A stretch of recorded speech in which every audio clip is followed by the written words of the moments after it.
Baru beberapa waktu lalu Ganjar Pranowo bertemu dengan Kiai Haji Madudin dan sejumlah Kiai Nusantara di Jakarta. Mereka terang-terangan menyatakan dukungannya kepada Ganjar Pranowo dan Mahfud MD untuk menjadi Capres dan Cawapres dalam Pilpres 2024. Saya sudah menduga sejak awal Ganjar Pranowo ini belum tentu bisa memenuhi harapan Kiai Haji Madudin CS, terutama untuk misi pelurusan sejarah dan menyelesaikan polemik nasab Alawi. Belum tentu Ganjar Pranowo ini mau mendukung perjuangan Kiai Haji Madudin dan kawan-kawan dalam meluruskan sejarah dan menyelesaikan polemik nasab Alawi. Dan memang dalam pertemuan kemarin itu tidak terekam penjelasan atau komitmen dari Ganjar Pranowo untuk mendukung perjuangan Kiai Haji Madudin CS. Sementara Kiai Haji Madudin dan kawan-kawan sudah begitu yakin dan menggebu-gebu mereka ingin membantu memenangkan pasangan Ganjar Pranowo dan Mahfud MD untuk menjadi presiden dan wakil presiden periode berikutnya. Karena Ganjar itu pastinya mereka akan berhitung Kiai Haji Madudin ini siapa, sejumlah Kiai Nusantara yang kemarin datang menemuinya itu siapa, mereka punya massa berapa, suaranya berapa, mereka punya basis massa yang loyal atau tidak. Itu diukur semuanya oleh tim pemenangan Ganjar Pranowo. Makanya di situ Ganjar Pranowo tidak terlihat tidak terekam memberikan janji politik kepada Kiai Haji Madudin dan kawan-kawan. Ganjar dan tim pemenangannya pastinya melihat, membandingkan dengan masa para habaib yang nasabnya dikritik habis-habisan oleh Kiai Haji Madudin dan kawan-kawan Kiai Nusantara.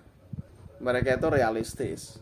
Saya sudah mengatakan sejak awal kemarin, politisi itu melihat dengan kacamata yang berbeda dengan kita sebagai rakyat atau Kiai seperti Kiai Haji Madudin sebagai pencari kebenaran. Yang dilihat seorang calon terhadap seorang atau kelompok itu apakah mereka punya potensi suara yang bisa mendongkrak dan membantu memenangkannya dalam pilpres. Itu hal yang wajar, lazim, dan capres lain pun akan seperti itu juga. Dan terbukti baru beberapa waktu lalu Ganjar Pranowo mengadakan pertemuan dengan Kiai Haji Madudin dan sejumlah Kiai Nusantara. Kemarin Ganjar Pranowo justru mendatangi sowan ke kediaman Habib Syekh di Solo. Tentunya kedatangan Ganjar Pranowo ke kediaman Habib Syekh ini tidak sekedar silaturahim. Ini juga belum tentu inisiatif pribadi dari Ganjar Pranowo, karena di belakang calon, di belakang Ganjar itu ada tim pemenangan, ada staf ahli, ada partai yang mereka punya misi sama, yaitu memenangkan Ganjar Mahfud di Pilpres 2024. Mereka tak akan ngurus soal polemik nasab Alawi, meskipun ramai diperbincangkan di media sosial. Mereka tidak akan memperdulikan apa yang diperjuangkan Kiai Haji Madudin dan kawan-kawan soal pelurusan sejarah dan penyelesaian polemik nasab Alawi. Karena ketika para calon ini masuk dan terlibat ke dalam jurang polemik itu justru beresiko akan merusak suara mereka.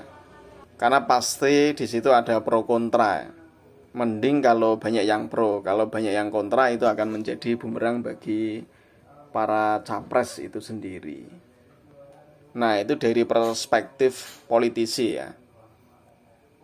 Jadi mereka tidak akan melihat kebenaran yang disampaikan oleh Kiai Haji Madudin dan sebelah Kiai Nusantara. Tidak penting itu tesis setebal buku dengan dalil yang menggebu-gebu. Apalah artinya itu kebenaran bagi seorang capres jika kebenaran itu ditolak banyak orang dan membuat orang akan menarik suaranya. Nah, ini sekaligus menjadi ironi keprihatinan kita bersama, bahwa politisi itu melihat segala persoalan itu hanya dari sisi suara dan elektoral. Mereka tidak mau melihat kebenaran.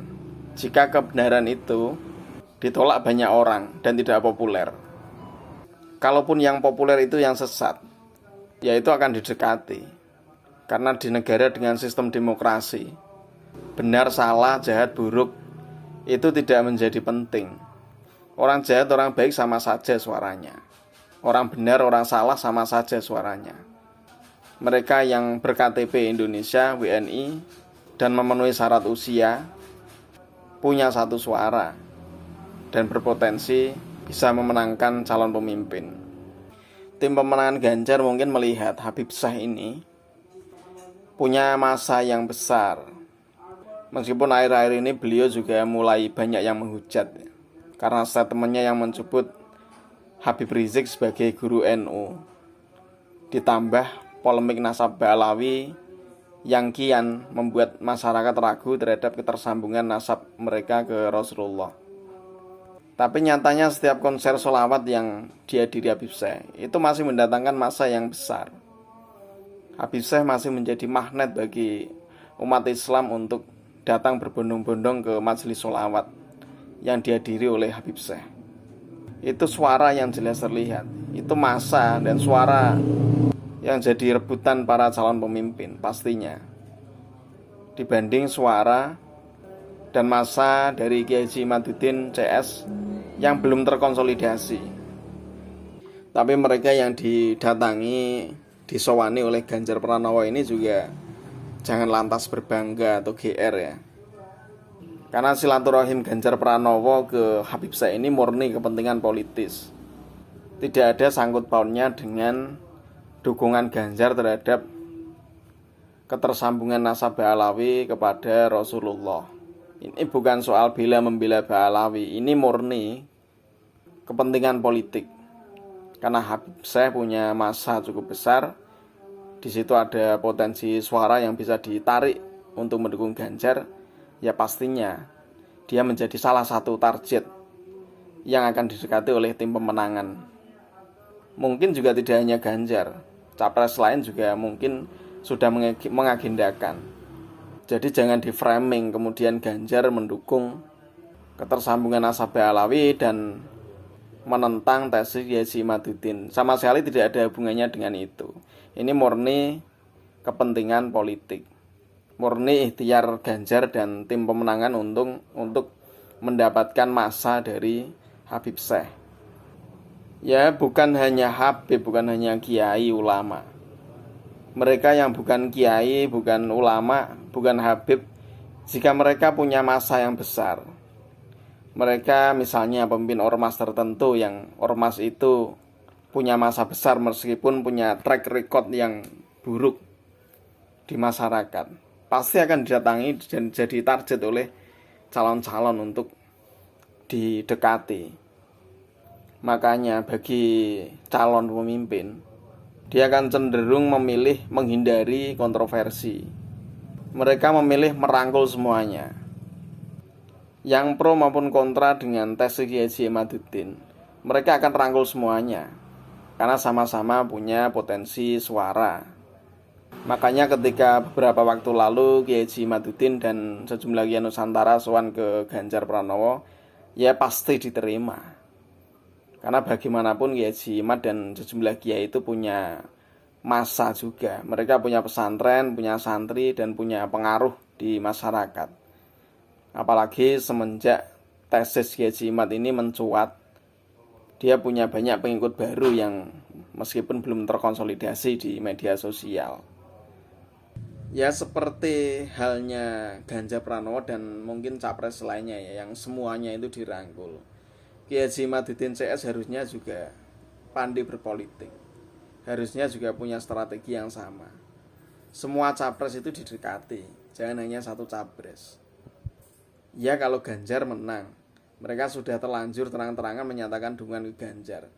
Nanti kalau Ganjar kalah gimana? Bagaimana nasib perjuangan Kiai Haji Imad dan kawan-kawan untuk meluruskan sejarah Nusantara? Harusnya Kiai Haji Imaduddin juga punya tim yang disebar ke semua capres kalau perlu, didekati semuanya. Jadi siapapun yang menang nantinya, tim Kiai Haji Imaduddin akan punya kedekatan dengan pemimpin yang diharapkan bisa membantu perjuangan mereka dan menyatukan misi untuk meluruskan sejarah Nusantara. Ini pula yang juga sudah dilakukan oleh para habaib. Mereka bukan hanya mepet ke satu calon, tapi 3 calon itu ada habibnya semua. Mereka jauh lebih berpengalaman dalam berpolitik dibanding Kiai Haji Imaduddin dan sejumlah Kiai Nusantara ini yang masih awam dan perlu banyak belajar.